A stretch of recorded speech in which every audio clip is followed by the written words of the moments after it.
Përgojimi.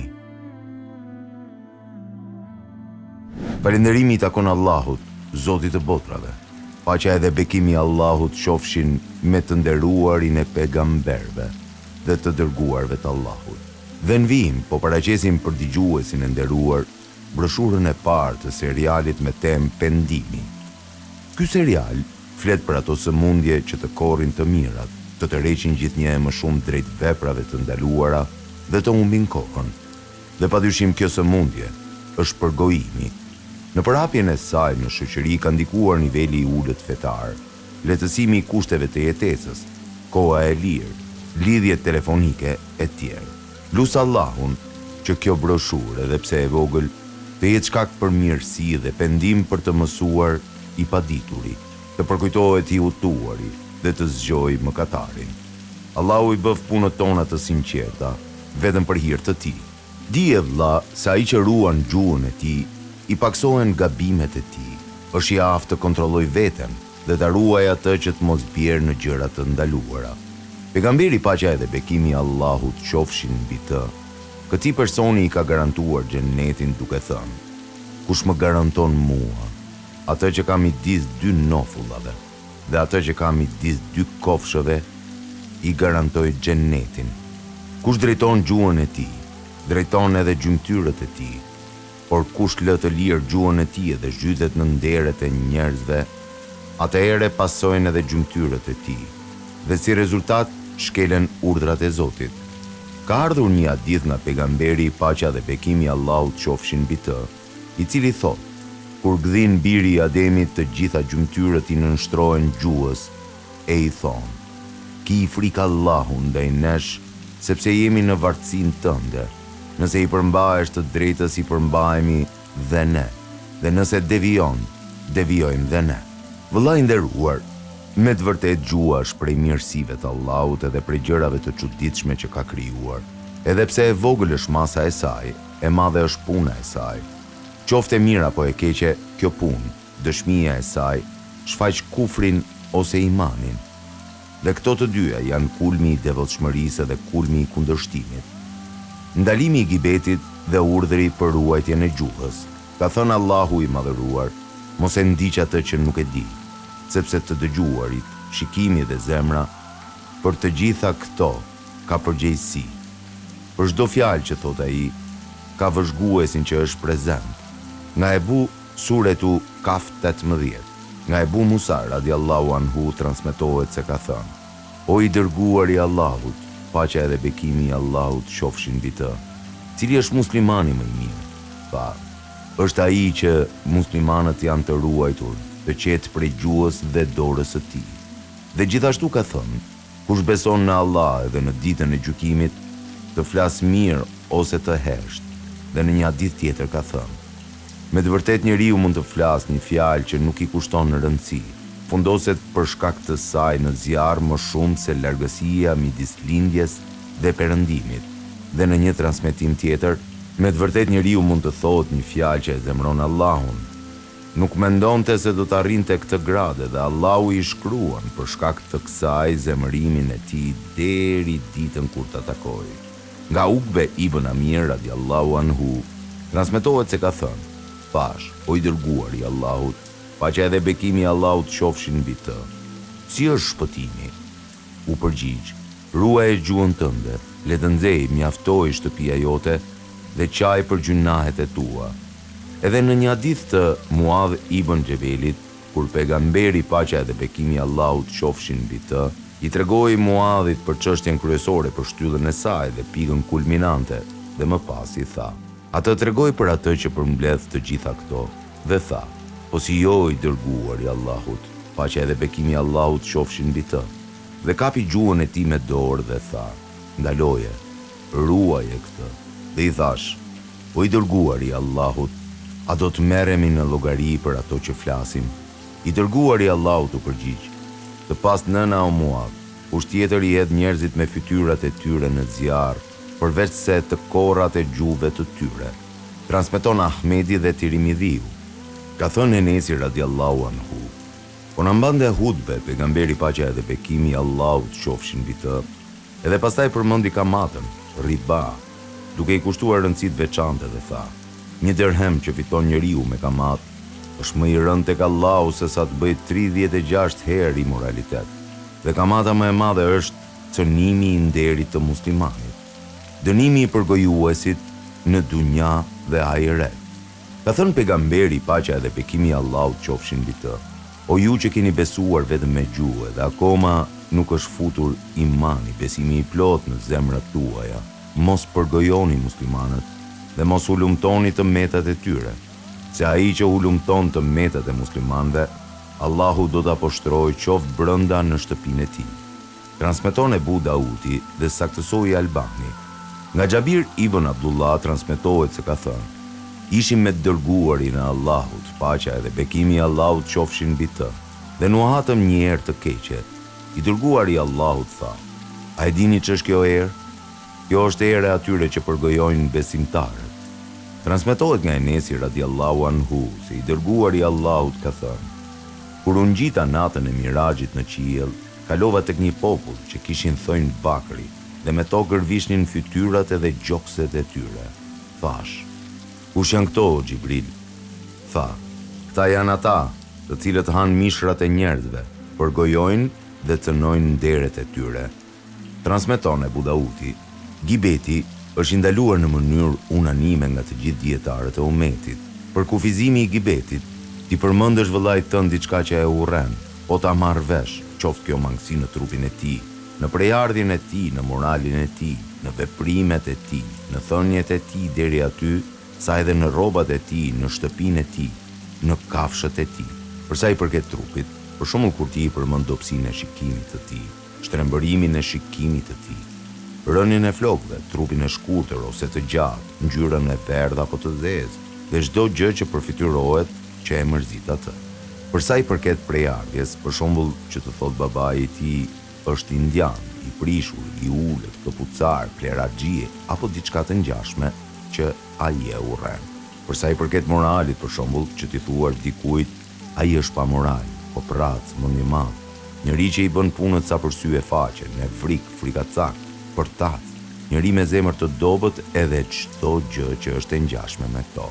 Për sa i përket gibetit, me veprime që lidhen me fen, për shembull ti thuash ai është hajdut, gënjeshtar, pianec, tradhtar, zullumqar, i shkujdesur ndaj namazit edhe zekatit, nuk plotson në rukut edhe seçdet, nuk ruhet nga papastërtirat, ose nuk është respektues ndaj prindërve të tij, ose nuk e nxjerr zekatin aty ku duhet, ose nuk e ndan mirë zekatin, ose nuk e ruan agjërimin e tij nga fjalët e pista dhe gibeti, si edhe nga cënimi i ndereve të njerëzve. Për sa i përket punëve të dynjas, për shembull ti thuash i pamoralshëm, i nënçmon njerëzit, i duket sikur nuk ka detyrim ndaj të tjerëve, dhe i duket se të tjerët kanë detyrim ndaj tij, ka llafe të tepërta, gjumash, ulet aty ku nuk i takon e tjerë. Për sa i përket rrobave, për shembull, të thuash mëngët i ka të gjata, fundi i rrobës është i gjatë, i ka rrobat e pista e të ngjashme me këto shembuj. Pejgamberi paqja edhe bekimi i Allahut qofshin mbi të, e ka përkufizuar gibetin duke thënë: A i dini ç'është gibeti? Than: Allahu dhe i dërguari i tij e din më mirë. Atëherë tha: Gibeti është i përmendësh vëllait tënd atë që e urren. Than: Po nëse e ka atë cilësi. Pejgamberi paqja edhe bekimi i Allahut qofshin mbi të tha: Nëse e ka atë cilësi, e ke përgojuar, dhe nëse nuk e ka, atëherë ke shpifur. Përgojimi nuk është vetëm me gjuhë. Vëlla dije se të përgojuarit me fjalë është bërë haram, sepse nëpërmjet saj i bën të kuptojë tjetrit të metat e vllait tënd, duke i nxjerrë namin e keq, dhe ai e urren atë. Veprimet që përmbledh gibeti nuk janë vetëm me fjalë, por ato mund të jenë me shenja, bërja me sy, lëvizja e kokës, me shikime, me shkrim, me ndonjë lëvizje tjetër dhe çdo gjë prej së cilës kuptohet tregimi i një tëmete, hyn te gibeti dhe është haram. Nga Aisha radiallahu anha transmetohet se hyri tek shtëpia e saj një grua. Kur u largua bëri me shenjë se ajo është e shkurtër, pa pejgamberi paqja dhe bekimi i Allahut qofshin mbi të, e përgojove atë. Prej përgojimit gjithashtu është imitimi, si për shembull ecja duke çaluar ose sikur ecën ai dhe kjo është më e rëndë se gibeti sepse përfytyrimi për personin e përgojuar është më i qartë. Dhe kur pa pejgamberi, paqja dhe bekimi i Allahut qofshin mbi të, ai ishte duke imituar një grua, tha: "Nuk do të më pëlqente ta imitoja një njeri, edhe sikur të më jepnin kaq e aq." Gibeti bëhet edhe me shkrim, se me të vërtet lapsi është gjumë vete. Të gjitha këto janë përgojim, edhe nëse ato që thua janë të vërteta. Nëse dikush e përmend vllain e tij me rastet e sipër përmendura apo të tjera të ngjashme me to, atëherë ai është përgojues, mëkatar ndaj Allahut, duke ngrënë mishin e vllait të tij, dhe nëse ajo që thot është e vërtetë. Ndërsa nëse ajo që thot nuk është e vërtetë, ai bashkon përgojimin me gënjeshtrën. Transmetohet nga Muadh ibn Xhebel se një burr u përmend tek profeti, paqja dhe bekimi i Allahut qofshin mbi të, thanë: "Sa përtac është ai?" Tha profeti, paqja dhe bekimi i Allahut qofshin mbi të: "E përgojuat vëllain tuaj?" Thanë: "O i dërguar i Allahut, ne tham diçka që e ka." Tha: "Nëse thoni diçka që nuk e ka, atëherë keni shpifur ndaj tij." Ka thënë Hasan el Basri, përmendja e të tjerëve ndahet në 3 lloje: A. Buhtani, B. Ifku dhe C. Gibeti. A. Gibeti është të thuash atë që e ka. B. Buhtani është të thuash atë që nuk e ka. C. Ifku është të thuash atë që ke dëgjuar prej të tjerëve.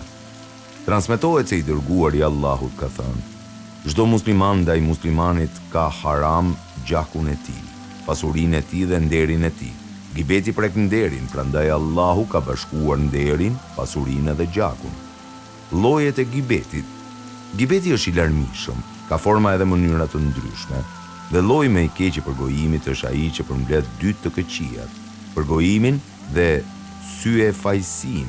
Shembull për këtë është kur dikush përmend ndonjërin dhe thot: "Falënderimi i takon Allahut që nuk na ka sprovuar me atë që ka sprovuar këtë person." Ose thot: "Na ruajt Allahu nga paturpsia", ose lutim Zotin të na ruaj nga kjo cilësi, e tjerë. E thot këtë duke pasur për qëllim nxjerrjen e një tëmete të personit për të cilin po flet. Ai e përmend këtë tëmet me pretendimin se po kërkon prej Allahut që ta mbrojë nga kjo emet. Gjithashtu e ofendon dikë që dëshiron ta përgojojë nëpërmjet lavdërimit të tij duke thënë: "Sa e mirë është gjendja e filanit, kur nuk ka lënë gjë mangut në ibadet, adhurim, por se ka një rënje, sepse është sprovuar me atë që jemi sprovuar edhe ne." Dhe gjithë kjo nga durimi i pakët, dhe përmend veten e tij duke patur si qëllim nënçmimin e dikujt tjetër. E lavdëron veten e tij duke e nënçmuar atë për modesti, që të nënkuptohet krahasimi i vetes së tij me njerëzit e devotshëm. Ky person nëpërmjet kësaj mënyre bie në përgojim, syefajësie dhe në lavdërimin e vetes, dhe me këtë rast i përmbledh të trija këto vepra të urryera. Dhe ai me ignorancën e tij mendon se është prej njerëzve të mirë, të cilët ruhen nga gibeti. Prej llojeve të gibetit është edhe përmendja e ndonjë tëmete të dikujt në tubime, por më e keqja është kur disa prej të pranishmëve nuk janë të vëmendshëm, dhe për t'u atërhequr vëmendjen thot: "Subhanallahu, sa e habitshme është kjo." E bën këtë me qëllim për t'u tërhequr vëmendjen të pranishmëve, që ta dëgjojnë me kujdes atë që do të thotë, ose thot: "Nuk më pëlqen mua ajo që ndodhi me shokun ton." Lutim Allahun t'ja lehtësojmë problemin atij, por ai është gënjeshtar në atë lutje që po bën për të. Po të ishte e sinqert, do ta bënte duan jo në prani të njerëzve, por në vetmi. Shkaqet që e shtyn njeriu të bjerë në gibet. Një prej shkaqeve është mospasja frikë nga Allahu i madhëruar. Dhe kjo e bën atë që të bjerë në të ndaluara, sepse ai i cili e ndjen madhështinë e Allahut dhe e ndjen se ai po e shikon se çfarë flet dhe çfarë vepron, do të largohet nga ajo që e zemron atë. 2. Shkaku tjetër është hakmarrja. Kjo ndodh kur një person bën një vepër e cila e nxit urrëtitjen e këtij të parit. Prandaj dhe sa herë që ndizet zemrimi i tij, hakmerret duke e mbajtur atë në gojë pas shpine. 3. Shkak tjetër është për t'i bërë qefin shokëve dhe për t'u përputhur me ta. Sepse kur njeriu shikon shokët e tij duke bërë gibet, nuk i kundërshton ata se ka frikë, se mos e konsiderojnë të ashpër, ose mos largohen prej tij. Prandaj, ai i ndihmon dhe ecën në bazë të kënaqësisë së tyre, duke e konsideruar këtë gjë prej edukatës vllazërore. 4. Shkak tjetër është sepse njeriu dëshiron të ngrejë veten e tij edhe të ulë të tjerët. Prandaj thotë, filani është ignorant, nuk kupton e tjerë. Qëllimi i tij është që të tregojë me anë të kësaj vlerat e vetes së tij, dhe se ai është më i ditur. 5. Shkak tjetër është hasedi, sepse lavdërimi i njerëzve kundrejt një personi, dashuria dhe nderimi që ata shprehin për të, e shtyn këtë që të bëj gibet me qëllim për t'ia larguar këtë mirësi. 6. Shkak tjetër është tallja. Kështu njeriu e përmend dikë për t'i bërë njerëzit të qeshin duke e imituar atë. Aq sa disa njerëz prej kësaj fitojnë para. Rastet ku lejohet gibeti për shkaqe të vërteta, të justifikuara nga sheriati, gjëra të cilat nuk arrihen pa gibet. E këto janë 6. 1. Në rast padrejtësie. I lejohet atij që i është bërë padrejtësi të shkojë të ankohet tek i pari i shtetit, ose tek gjykatësi, ose tek dikush tjetër që ka pushtet duke i treguar që filani më ka bërë padrejtësi. 2.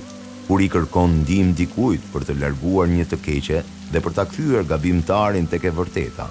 Kështu për shembull, i thua atij personi që shpreson se mund të ta largojë këtë të keqe, filani bën një vepër të caktuar që është e ndaluar, prandaj këshilloje ose ndaloje. Dhe qëllimi është që të arrish tek largimi i kësaj të keqeje. Ndërsa, nëse nuk është ky qëllimi, atëherë është ndaluar përmendja e tij. 3. Kur i kërkon fetva myftiu, i thua babai im ose vllai im ose filani, më bëri padrejtësi në këtë gjë. Ai takon atij kjo gjë apo jo? Dhe si mund ta arrijë hakun tim? Mirë po më e sigurta është që njeriu të mos e përmend emrin e personit. 4. Ti paralajmërosh muslimanët për një të keqeje, duke i këshilluar ata që të largohen prej saj. Kjo bëhet në disa forma. Prej këtyre formave është: A. Të flasësh për transmetuesit e haditheve ose për dëshmitarët. Kjo gjë është e lejuar në formë unanime ndërmjet muslimanëve. Madje mund të jetë vajib, sepse me anë të saj tregohet ku është dobia. B. Kur ti i merr mendimin të tjerëve në lidhje me një person që dëshiron të krijosh me të lidhje familjare ose të krijosh lidhje pune. Në këtë rast, nëse kërkohet prej teje mendim, e ke për detyrë të mos fshesh asgjë në lidhje me personin për të cilin po pyetesh. Kjo gjë bëhet me niyetin e këshillës. 5. Kur një person e ka shfaqur haptazi gjunajin e tij ose bidatin e tij, si shembulli i atij i cili e pi alkoolin haptazi ose ka marrë përsipër gjëra të kota. Në këtë rast lejohet ta përmendësh atë person duke treguar atë gjuna që e bën haptazi, ndërsa gabimet e tjera nuk lejohet t'ia përmendësh, vetëm në rast se ka ndonjë shkak tjetër prej atyre që përmendëm. 6. Kur një person është i njohur me një emër si për shembull i verbri, ose çaluesi ose shurdhi, Memeci e tjerë, lejohet i përmendësh me këto emra për t'i bërë të njohur, ndërsa përdorimi i tyre me qëllim poshtërimin nuk lejohet. Dhe nëse është e mundur që t'i bësh të njohur me ndonjë emër tjetër, është më mirë. Si shlyhet mëkati i gibetit? Gibeti është ndaluar në formë unanime nga të gjithë dietarët dhe është prej gjunaheve të mëdha. Por dietarët kanë rënë në kontradikt se si shlyhet ky mëkat. Megjithëse ata të gjithë kanë rënë dakord që teubeja është hapi i parë që ai duhet të bëjë. Teubeja ka 3 kushte: 1. Të largohesh nga gjunahu; 2. Të pendohesh për atë gabim; 3. Të vendosesh të mos kthehesh më tek ai gjuna. Teubeja prej gibetit kërkon edhe një kusht të 4, sepse ai i cili bën gibet ka cënuar 2 të drejta. A.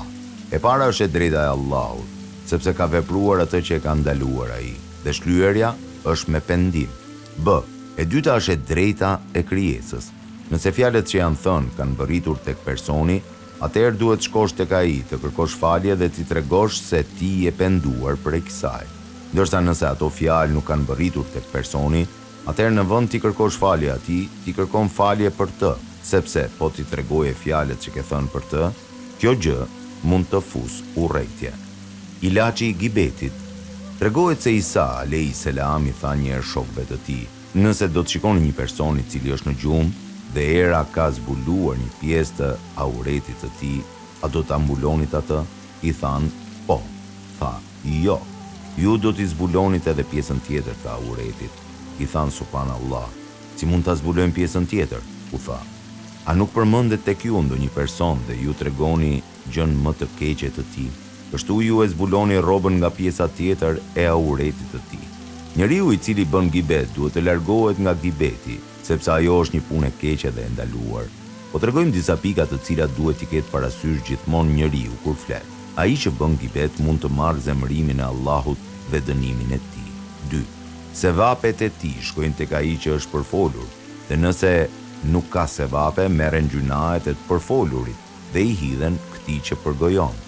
Kush i kujton këto dy gjëra, nuk mund ta lëshojë gjuhën e tij në gibet. 3. Duhet që ai i cili bën gibet të mendojë në gabimet e veta dhe të preokupohet me rregullimin e tyre, sikurse duhet që të ketë turp që të përmend të metat e të tjerëve, kur ai vetë ka të meta. 4. Nëse kjo e metë të cilën e përmend ky që bën gibet nuk ndodhet tek ai, atëherë le të falenderojmë Allahun për këtë, edhe të mos e ndy veten e tij me një nga të metat më të mëdha, gibetin. 5. Le të përfityrojë në momentin kur bën gibet se është njësoj si ai që po i ha mishin vëllait të tij musliman. 6. Duhet ta detyrosh atë që bën gibet të heshtë edhe të mos e lësh atë të thotë çfarë dëshiron, sepse është detyrë ta mbrosh muslimanin nga gibeti. 7. Kujto ajetet edhe hadithet që janë transmetuar për gibetin dhe ndalimin e gjuhës prej tij. Thot profeti: a i dini kush është muflis, ai që nuk ka pasuri? I than, muflis është ai që nuk ka derhem dhe as pasuri. Tha, ndërsa muflis prej umetit tim është ai që vjen ditën e gjykimit me namaz, agjerime dhe zekat.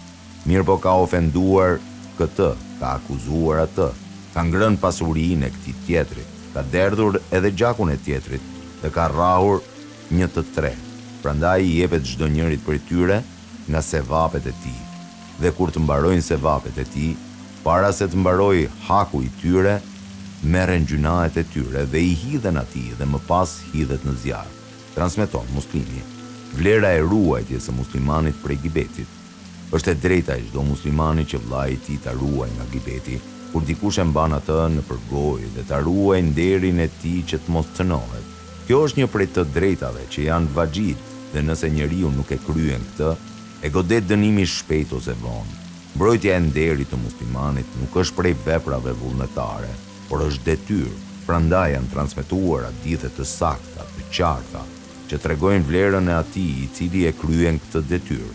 Transmetohet nga Esma bintu Jezid se profeti paqja dhe bekimi i Allahut qofshin mbi të, ka thënë: kush e mbron nderin e muslimanit prej gibetit, ja ka bërë Allahu detyrë vetes së tij që ta shpëtojë këtë person prej zjarrit. Transmeton Ahmedi. Gjithashtu ka thënë profeti, kush e mbron nderin e vllait të tij, e mbron Allahu fytyrën e tij nga zjarri ditën e gjykimit. Transmeton Tirmidhiu. Ai që e dëgjon gibetin nuk del nga gjunahu, vetëm nëse e kundërshton atë me gojën e tij ose me zemrën e tij kur ka frikë. Nëse ka mundësi që të ngrihet ose ta ndërpres bisedën me një bisedë tjetër, e ka detyrë. Dhe nëse e thot me gojën e tij, hesht, ndërkohë që ai e dëshiron gibetin me zemrën e tij, kjo është hipokrizi. Dhe nuk e nxjerr nga gjunahu, vetëm nëse e urren me zemër. Gjithashtu nuk mjafton që ta bëj me shenjë, për shembull me dorë, domethënë pusho ose me sy, sepse kjo është poshtërim për personin e përmendur. Duhet që ta konsideroj të rënd këtë gjë dhe ta mbroj vllain e tij në formë të qartë. Ka thënë profeti paqja dhe bekimi i Allahut qofshin mbi të.